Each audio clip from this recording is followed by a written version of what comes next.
स्वागत है आपका सिटी एक्सप्रेस न्यूज में। आज हम मौजूद हैं आयुष्मान हॉस्पिटल में और यहाँ पर एक हेल्थ टॉक का प्रोग्राम था और आइए जानते हैं उस प्रोग्राम के बारे में। सर, आज जो पहले तो सबसे पहले अपना नाम बताएं। A.S. Chhatwal, vice president Indira Gandhi national open university retired employees welfare association. तो सर, आज जो हेल्थ टॉक का प्रोग्राम था उसके बारे में थोड़ा जानकारी दें। आज हमने आयुष्मान हॉस्पिटल के साथ मिलके 2 सेशन किए हैं। पहला सेशन जो हुआ है वो living pain free after retirement. Generally जो ऑर्थोपेडिक की प्रॉब्लम जो सीनियर सिटीजन में आ जाती है उस पर डॉक्टर संजीव कुमार ने बहुत सुंदर ढंग से बड़ी आसान भाषा में हमें समझाया है और कि जरूरी नहीं हर चीज का इलाज जो है दवाइयाँ ही हों। अब दवाइयों के अलावा भी एक्सरसाइज से, वॉकिंग से, अपनी लाइफ स्टाइल से, दिनचर्या से हम इन चीजों से कैसे निजात पा सकते हैं। सर, आप और भी बहुत सारे हॉस्पिटल्स में इसी तरीके से लगाते हैं हेल्थ टॉक के जो है, तो और कौन कौन सी बीमारियों के आप लगाते हैं? अभी पीछे हमने एक हॉस्पिटल में, निजी हॉस्पिटल में किया था, उसमें हमने कार्डियोलॉजी के ऊपर एक सेशन किया था और बड़ा इम्प्रेसिव सेशन था, इंफॉर्मेटिव सेशन था। दूसरा सेशन हमने किया था यूरोलॉजी के ऊपर। जनरली आम लोग बोलते हैं ना कि हमारी प्रोस्टेट बढ़ गया, ये हो गया, तो उन सारी चीजों के ऊपर हमने एक सेशन किया था। आज जो हमारा दूसरा सेशन है वो है कॉन्स्टिपेशन के ऊपर, क्योंकि हम लोग खाते पीते ढंग से हैं, एक्सरसाइज करते नहीं है, तो जनरली हमें को कब्ज की प्रॉब्लम हो जाती है। तो वो सेशन भी आज हुआ है आयुष्मान हॉस्पिटल में। तो क्या जब ये इस तरीके से सेशन होता है, जो लोग आते हैं, सीनियर सिटीजन आते हैं, उनका कोई एंट्री फीस है, चार्ज वगैरह क्या है? नहीं, इग्नो रीवा की तरफ से कोई चार्ज नहीं होता है। ये हॉस्पिटल भी फ्री करता है, हम भी फ्री हैं। बस इसमें यही होता है कि आप अपना समय निकाल के आइए और जो इतने बड़े बड़े डॉक्टर आपको इन्फॉर्मेशन दे रहे हैं उसका लाभ उठाइए। Thank you sir. Thank you very much. Sir, आज जो यहाँ पर बॉन्ड को लेकर के हेल्थ टॉक हुआ था, तो उसके लिए क्या कहेंगे सर? इसका उद्देश्य क्या था? हमारे पास रिटायर्ड पर्सनल्स थे इग्नू रेरा के। तो ऐसी सिचुएशन के अंदर क्या होता है कि रिटायर्ड पर्सनल्स को हम हेल्थ टॉक देते हैं, फोकसिंग ऑन कि क्या उनकी नीड्स हैं। ज्यादा रिटायर्ड पर्सनल्स की प्रॉब्लम होती है joint problems, pain, body pains. तो मैं एज एन ऑर्थोपेडिक सर्जन उनको यही बताना चाहता था कि कैसे वो प्रिवेंटिव लेवल पे काम कर सकते हैं कि उनकी परेशानियां कम से कम रहें, आगे चलकर भी वो इस रिटायर्ड लाइफ को अच्छे से यूज कर सकें, जॉयफुल हेल्दी लाइफ जी सकें। सर, आपने एक बहुत अच्छी बात बताई कि जो विटामिन डी है उसको साल में 12 लेनी चाहिए। क्यों लेनी चाहिए और कब कब लेनी चाहिए? विटामिन डी हमारे शरीर के अंदर कैल्शियम का एब्जॉर्प्शन कराता है। तो कैल्शियम क्या होता है? एक तत्व है जो बेसिकली हमारे बोन्स की स्ट्रेंथ को बढ़ाता है। अगर विटामिन डी शरीर के अंदर कम होगा, और ये ज्यादातर देखा गया है कि विटामिन डी इंडियन पॉपुलेशन में काफी कम होता है, तो जो बोन होती है हमारी उसकी क्वालिटी बड़ी कमजोर होती है। तो विटामिन डी रेगुलरली लेना बहुत जरूरी है। अगर आप वंस इन अ वीक ले रहे हैं या वंस इन अ मंथ ले रहे हैं 60,000 इंटरनेशनल यूनिट्स, अगर वंस इन अ मंथ ले रहे हैं तो 60,000 इंटरनेशनल यूनिट्स ले लें और ऐसे रेगुलरली ले सकते हैं। साल में एक बार चेक करा लें अपने लेवल्स क्या है विटामिन डी के। अब बात करते हैं कैल्शियम की। कैल्शियम कहा जाता है कि कैल्शियम लेने से कोई नुकसान नहीं होता। कैल्शियम कब लेनी चाहिए और किस एज से स्टार्ट होनी चाहिए? कैल्शियम यूजुअली, अगर फर्स्ट इज डाइट में, सबसे पहले महत्वपूर्ण है कि आपकी डाइट ही इतना फुलफिलिंग होना चाहिए कि उसके अंदर कैल्शियम का अमाउंट सही हो। अलग अलग एज ग्रुप के लिए अलग अलग होता है, लेकिन ज्यादातर अगर आप 1 गिलास दूध ले रहे हैं और 1 कटोरी दही खा रहे हैं पूरे दिन में, तो दैट यूजुअली सफाइसेस।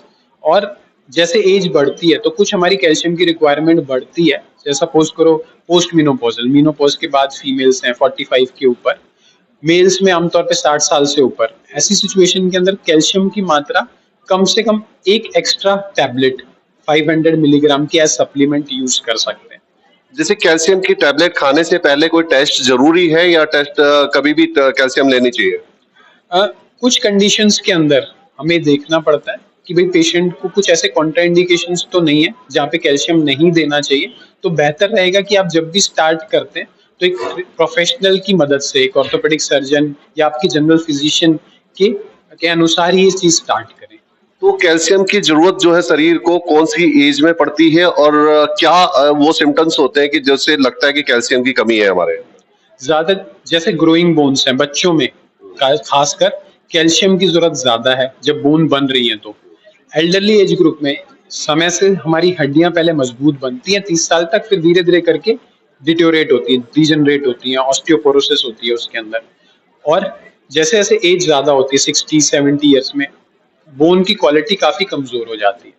तो हमें एक तो शुरुआती एज के अंदर बहुत ज्यादा जरूरी, कैल्शियम हर एक एज के लिए जरूरी है, लेकिन ज्यादा जरूरी कब, जब बोन बन रही है और जब ज्यादा बोन बिखर रही है। तो एक तरीके से यंग ग्रोइंग बच्चे और एल्डरली एज ग्रुप, उनमें बहुत ज्यादा जरूरी है। बाकी लोगों में डाइट से हम सफिशिएंट रहता है। जिस 45-50 साल की जब एज होती है, जब घुटने में बैठने और उसमें दर्द होता है, कह सकते हैं कि जब घुटने में जब बैठने में दर्द होता है, तो क्या उस समय कैल्शियम की ऐसा लगता है कि भाई यहाँ पे कैल्शियम होना चाहिए? देखिए, कैल्शियम जॉइंट पेन्स में ज्यादातर कैल्शियम कारण नहीं होता, ज्यादातर कारण आर्थराइटिस होता है, मतलब जोड़ों की सतह कार्टिलेज जो है वो घिस रही होती है, उसके कारण ये हो रहा होता है। तो कैल्शियम हम एडिशनल दे देते हैं ताकि उनकी ओवरऑल बोन्स मेंटेन रहें। सिर्फ स्पेसिफिक अगर जॉइंट की प्रॉब्लम की बात करें तो ज्यादातर वो कैल्शियम के कारण नहीं होते। तो हमारे जो सीनियर सिटीजन देख रहे हैं, उनको क्या ऐसी सावधानियां बरतनी चाहिए जो हड्डियों के लिए सही रहे हैं? क्योंकि फ्रैक्चर बहुत ज्यादा हो जाते हैं, थोड़े से ही उठने बैठने में हो जाता है, तो क्या वो सावधानियां जो बरतनी चाहिए? अ, सबसे ज्यादा जरूरी है कि आप अपना वेट मैनेज करें शुरुआत से ही। पहले तो अगर आप प्रिवेंटिव लेवल पे हैं, यंग हैं, तो अगर आप एल्डरली हैं तो अपनी फॉल्स प्रिवेंट करें, गिरना तो पहले अवॉइड करें। कि भैया कैसे कर सकते हैं, लाइट सही रहे, कोई भी चीज नीचे लूज ना रखें, फुटवेयर एडिक्वेट यूज करें, स्लिपरी ना हो, प्रिवेंट फॉल्स। पहली चीज हमने फॉल्स को प्रिवेंट कर लिया। दूसरी चीज बोन की क्वालिटी को इम्प्रूव करें। कैसे कर सकते हैं? टेस्ट कराएंगे ऑस्टियोपोरोसिस के लिए कि भाई बोन की क्वालिटी खराब तो नहीं हो रही। अगर वो खराब हो रही है तो उसको टेस्ट करा के उसको इम्प्रूव करेंगे। तो फॉल्स को प्रिवेंट करना है, बोन की क्वालिटी को बढ़ाना है। बहुत अच्छी आपने जानकारी दी हमारे दर्शकों को। Thank you sir. Thank you everyone. आज जो हेड टॉक किया गया था आयुष्मान हॉस्पिटल में, पहले तो सबसे पहले अपना नाम बताएं और फिर। मैं आपको मैं डॉक्टर प्रशांत सनवाल, यहाँ का मेडिकल सुपरिटेंडेंट, आपको नमस्कार करता हूँ। आज हमारे हॉस्पिटल में इग्नू रेवा के द्वारा आयोजित एक हेल्थ टॉक करवाई गई है, जिसका उद्देश्य ये है कि हम अपने सीनियर सिटीजन को बता सकें कि गैस्ट्रो और ऑर्थो की प्रॉब्लम कैसे कम से कम की जा सके। तो इसी उपलक्ष्य में आज हमने इग्नू रेवा के साथ एक हेल्थ टॉक का आयोजन किया हुआ है। वैसे अगर आप हमारे बारे में जानना चाहेंगे, हमारा हॉस्पिटल आयुष्मान हॉस्पिटल है। ये 128 बेड का हॉस्पिटल है। यहाँ पर सारी सुविधाएं, सारी सुपर स्पेशलिटी की स्पेशलिटीज अवेलेबल हैं। हम लोग इग्नू के साथ भी इम्पैनलमेंट है पिछले 4-5 साल से, और हम लोग इग्नू के काफी पेशेंट ट्रीट करते हैं। हमारे हॉस्पिटल की जो मेन खासियत है, हम लोग रोबोटिक सर्जरीज में काफी काम कर रहे हैं। हमारा ऑर्थो सारा रोबोटिक, नी रोबोटिक करते हैं, और हिप रोबोटिक करते हैं, और भी तरह तरह के हमारे वहाँ सारा सुविधाएं उपलब्ध है। हमारी स्पेशलाइजेशन आईसीयू क्रिटिकल केयर में भी है, जहाँ पर 24/7 हमारे डॉक्टर्स रहते हैं। We have all good infrastructure, competent staff, doctors, तो सभी तरह की हमारी सुविधाएं उपलब्ध है। सर, ये तो रही सुविधाओं की बात। अब स्टार्टअप करते हैं ओपीडी से, क्योंकि सबसे हॉस्पिटल में सबसे लोग जो जानकारी चाहते हैं वो ओपीडी से स्टार्ट होता है। क्योंकि कोई किसी को बड़ी बीमारी नहीं है, वो सोचते हैं कि हॉस्पिटल क्या जाएंगे। तो छोटी बीमारी के लिए ओपीडी मेन जरूरी होती है, कि छोटी मोटी बीमारी के लिए ओपीडी से। तो ओपीडी किस चीज की ओपीडी होती है, क्या टाइम होता है, कोई डेट होते हैं या 24 घंटे की ओपीडी होती है? वैसे हमारे वहाँ ओपीडी सुबह 8 बजे से लेकर शाम के 8 बजे तक ओपीडी सभी डिपार्टमेंट उपलब्ध है। हाँ जी। और हमने इसको करने के लिए संडेज को भी हमने कुछ स्पेशलिटी, जो बेसिक स्पेशलिटी हैं, जैसे सर्जरी हो गया, मेडिसिन हो गया, पीडियाट्रिक हो गया, ऑब्स गायनी हो गया, ताकि अगर संडे को लोग और दिन टाइम ना तो संडे को आके ओपीडी कर सकें। तो हमारी, अगर फिर से मैं बोलूंगा कि हमारी ओपीडी सुबह 8 बजे से लेकर शाम को 8 बजे तक अवेलेबल होती है, और सारे डिपार्टमेंट की। तो और इसी को मैं फिर से कहना कि संडे को हमने स्पेशल, जहाँ पर और जगह संडे को ओपीडी अवेलेबल नहीं होती है, हमारे वहाँ होती है। तो अगर फिर से general surgery, orthopaedic, obs gynae, बच्चों के डॉक्टर बैठते हैं, दिन में बैठते हैं 4 घंटे के लिए। और ओपीडी में हमारी, और ओपीडी के थ्रू सारी जांचें भी होती हैं। जांचें के लिए 24/7 हमारे पास सर्विसेज अवेलेबल है। ऐसा नहीं कि अगर ओपीडी डॉक्टर ने कोई टेस्ट लिखा हो तो रात में नहीं कर सकता, रात में भी सारी जांचें हमारे एमआरआई, सीटी, अल्ट्रासाउंड किसी भी टाइम पे यहाँ पर उपलब्ध है। तो बात करते हैं कि पैनल्स की, कि भाई कुछ लोग चाहते हैं कि हमारा पैनल होगा नहीं होगा, यहाँ पैनल्स किस तरीके से हैं?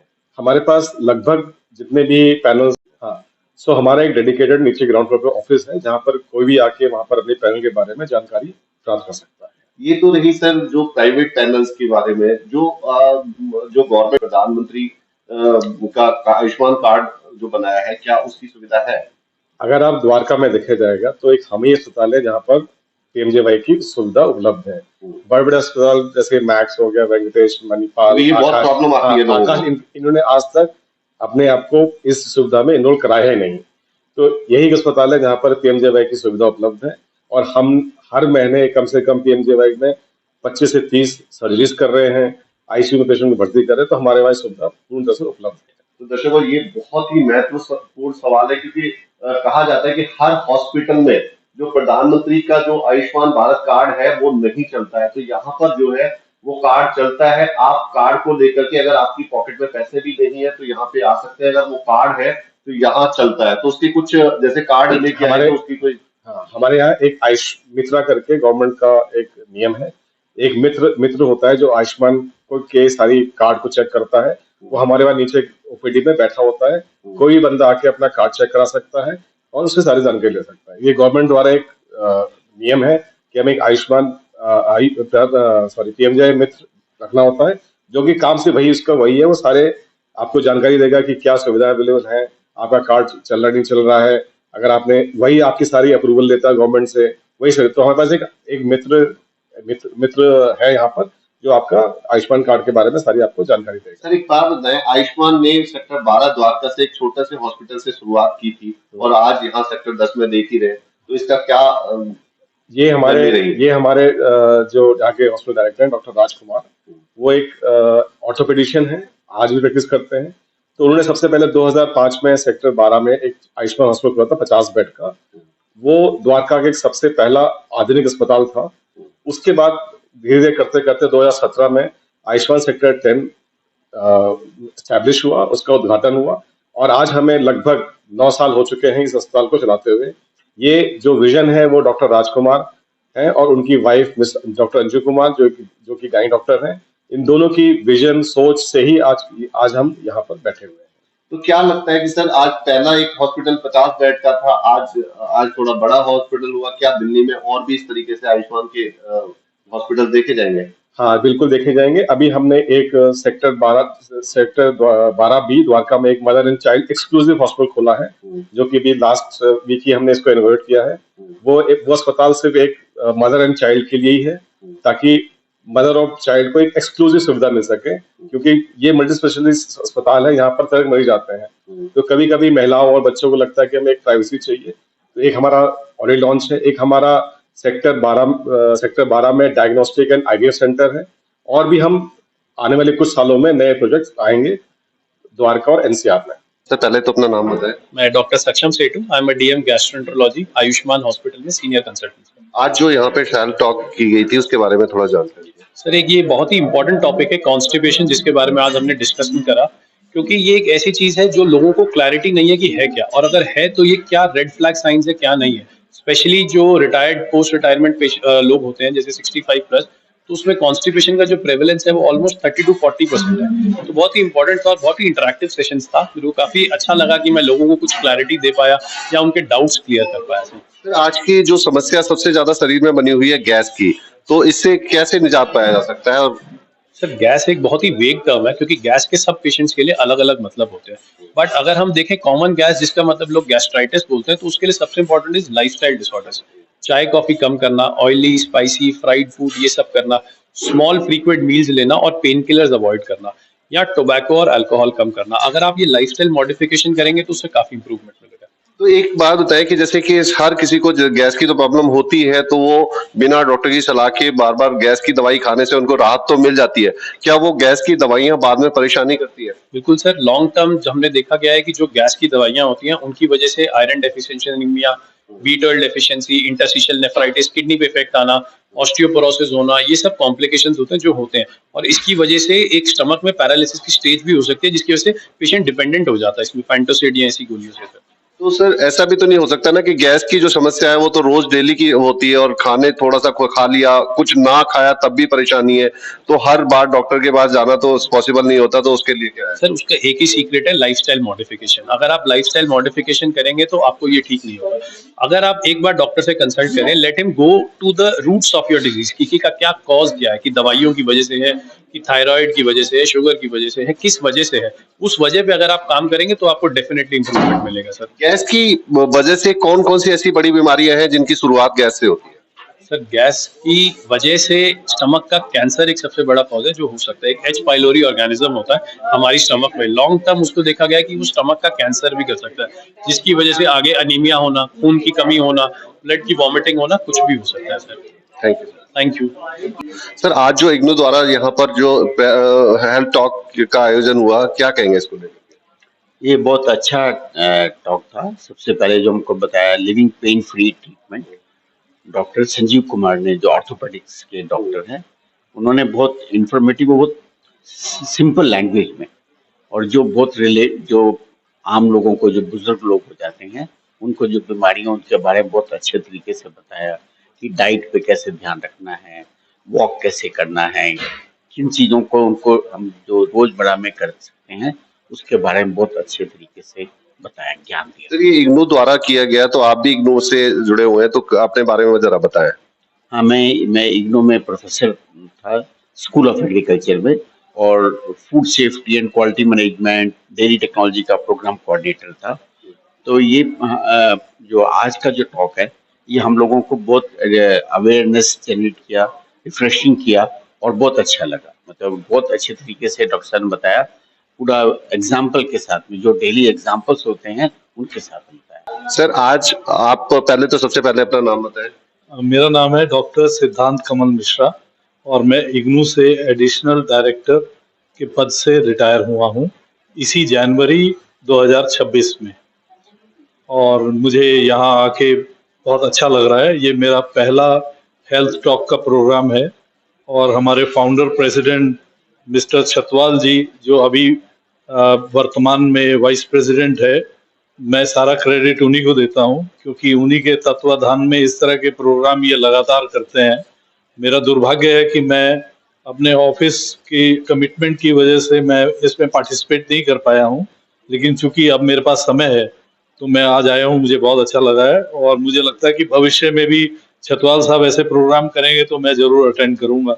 बहुत मुझे इससे फायदा हुआ है। आज दोनों लेक्चर सुन के काफी इंफॉर्मेटिव थे, और बहुत सारी ऐसी मेरे अंदर भी जिज्ञासाएं थी जिसके सवाल, जिनके उत्तर जो हैं दोनों एक्सपर्ट डॉक्टर्स ने दिए, और जो क्वेश्चन आंसर्स हुए उससे भी मुझे बहुत फायदा हुआ।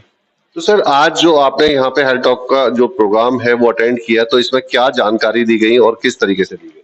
पहले जो डॉक्टर संजीव ने जो जानकारी दी, वो हमारे पेन, जो हमारे बॉडी में जो बोन से रिलेटेड, मसल से रिलेटेड पेन्स होते हैं, उसके बारे में बताया कि इसके क्या क्या कॉजेज हैं और किस तरह से इनको प्रिवेंट किया जा सकता है, और अगर हो जाता है तो उसकी रेमेडी क्या है।